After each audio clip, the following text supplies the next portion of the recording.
Ladies and gentlemen, 2023 Porsche Cayman GT4 RS. That is right. This has the Weissach package, which gives us these beautiful aluminum forged wheels. The owner did not option for the magnesium. We have the extra exposed carbon here, unpainted. Gorgeous, gorgeous car. Pilot Sport Cup 2 tires. Oh my God, the front end is so aggressive. Adjustable front splitter, adjustable rear swan neck, just like the 992 GT3. Super cool. And these, in regular GT4s, is actually the air intake, but now they specifically designed this for the GT4 RS. Acoustically optimized as well, as you're gonna find out. This thing sounds insane. And this is now just for engine cooling. Really turned up to 11, and I like that because the Cayman always felt a little bit pedestrian to me. But in this spec, oh my God, super aggressive, super gorgeous. Let's see how she drives. And we're joined by the one and only Fenton's son from the Zygreen YouTube channel, aka Zypoppy. And with the Weissach package, or Weissach, we have this little trim piece there. We got these Porsche carbon buckets with the Weissach on the headrest as well.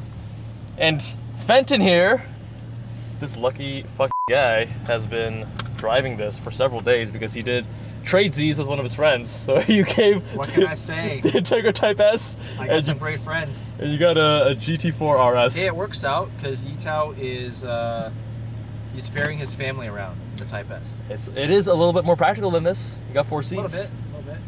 All right, so we're powered by the same 4-liter flat 6 from the GT3, making 493 horsepower in this configuration. We've got an extra long exhaust. It has to go above the rear suspension, which is why a little bit more back pressure reduces the power. And Fenton, after driving this for several days, what are your impressions? How does this compare to GT3s that you've driven, as well as regular Cayman GT4s, not RSs? It is so much sharper than a non-RS GT4. It is so much sharper. I can't pinpoint exactly why. It must be, you know, a combination of things. Higher spring rates, retuned dampers. Because the front spring rates, they're like twice the spring rate of the regular GT4, yeah. and the rear is almost twice. Yeah. So it's, you know, that makes a huge difference in the responsiveness. Let's just go into PDK Sport. Let's do its magic.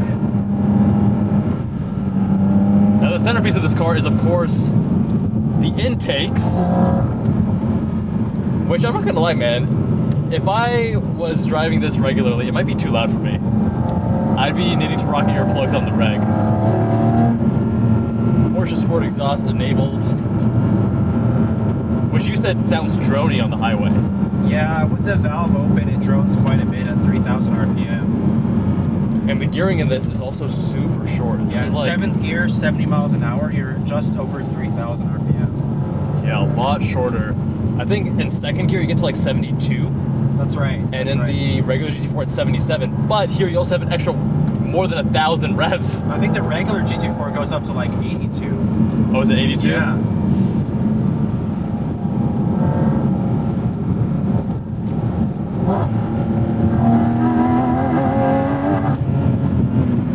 Very stiff, and for this road, not optimal. We don't even have PASM engaged. Yeah, we're in the softer setting.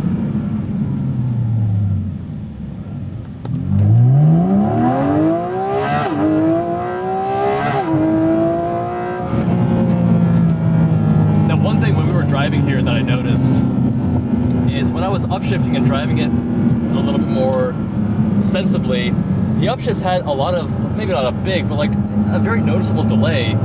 And you had mentioned that it's kind of like preloading the next gear. Yeah, so when you're driving it aggressively, the upshift is immediate, and when you're braking or slowing down, the downshift is immediate. Yeah, because it's a dual clutch. It has to preload the next gear based on what you're doing, right? Right.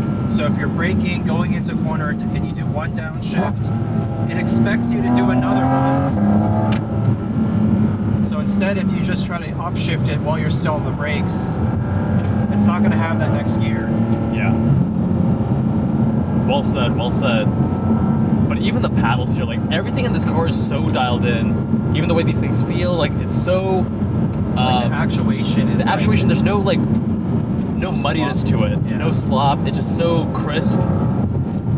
Now, if I had to nitpick on this car though, because of course that's what we do, I'd say that, you know, the steering is good for an EPS, but like I just got on an Evora recently, like in an Elise, and this doesn't have as much feedback as I would like. less feedback, but it's more precise. It's very precise.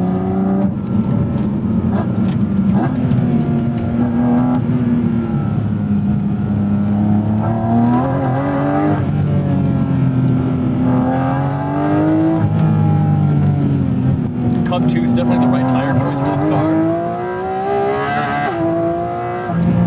Jesus.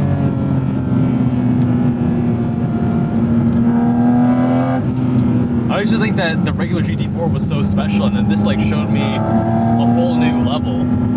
It's an RS product. Completely different animal. And you know, I get why RS products are PDK only. When it first came out, I was a little bit disappointed. I was like, oh man, like I would have, you know, not that I was gonna buy one, but like, oh, I would have loved one with the manual. But after driving it, it's like, I don't know, man. Like, this is a great DCT. This is like Porsche's dual clutch. Their PDKs are just, from my experience, some of the best in the business, if not the best. Well, the one in this car is the fastest transmission I've ever driven in any car, period. It's insane.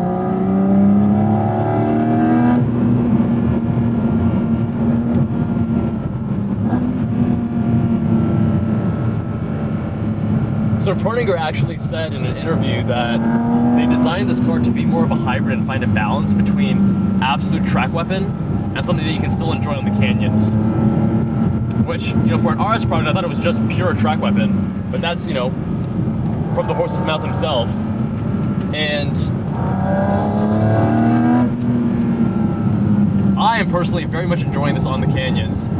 I think that on track, maybe you'd notice like the issues with a McPherson strut front suspension, but the limits of this car are so high that I have not been able to approach that. The front end feels super sharp, super dialed in. What are your thoughts? The fact that it's mid-engine helps also. I think it gives it a better front end feel potentially than, say, an older GT3. Right. Like a 991? Yeah.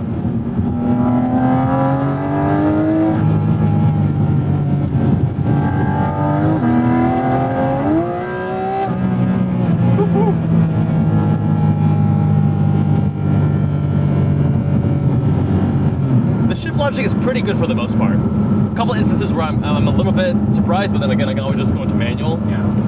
I always drive this thing in manual mode. Let's give it a launch right here. Let her sing. My friends, for those watching, put on your headphones. We've got some binaural mics right now.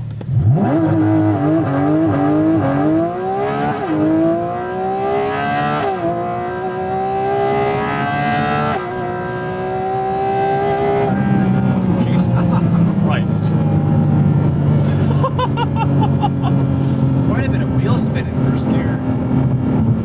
The shorter gears also, like, even though it's a PDK, you get so much more enjoyment going through the gears with the paddles. Right, yeah. You know, even though you're not rowing your gears, there's still more enjoyment with the shorter gears, even with the PDK.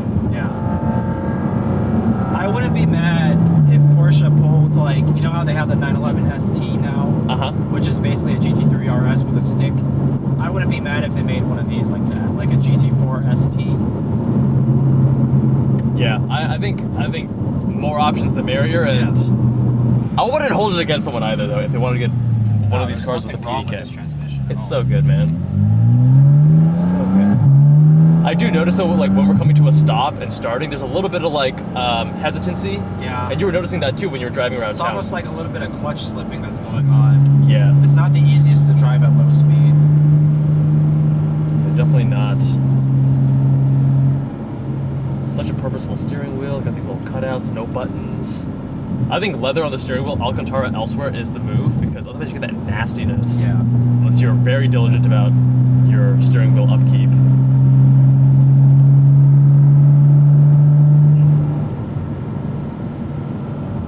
Let's turn the exhaust off. Close that valve. And it's not fooling anyone. Driving it around town, you can still feel that it's a very stiff car. The damping's impressive, though. Very sophisticated. Still feels fantastic. Same hardware, same damping hardware as in the regular GT4, the 718. Yeah.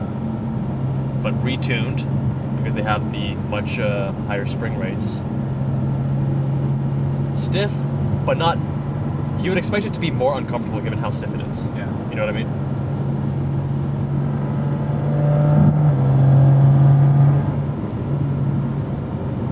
Now, right now, if you wanted to buy one of these, it's what, 100? Well, it's going for like 50 over sticker, right? And once you option it out, maybe it's going to be like 170, 180.